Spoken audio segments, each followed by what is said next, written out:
వదినమ్మా, ఎందుకు మంట వేస్తున్నారు ఇక్కడ మీరు? ఈరోజు నీళ్ళు పెడదామని వేస్తున్నా పొద్దున్నే. హీటర్ పెట్టుకోవచ్చా? హీటర్ అసలు పెట్టుకోవద్దు, హీటర్ పెట్టుకుంటే జుట్టు ఊడిపోతుంది.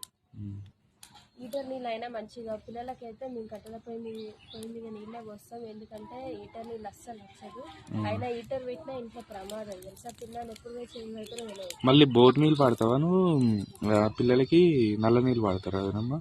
నల్ల నీళ్ళే, బోరు అయితే వాడను. ఈరోజు అయితే నేను పిల్లల కోసం అని బయట మంటేసి వాటర్ పెడుతున్నా. నేను కూడా ఈరోజు బయటికి పోయే పని ఉంది. ఏం పని అనుకుంటున్నా? మీరు కట్టెల పై మీద నీళ్ళు పెట్టుకుంటారా లేకపోతే హీటర్ పెట్టుకుంటారా? కామెంట్ చేయండి. మీరైతే మా అమ్మ వాళ్ళ ఇంటికాడైనా ఇక్కడైనా సరే కానీ కట్టెల పై మీదనే నీళ్ళు పెట్టండి. వాటర్ అయితే పెట్టండి.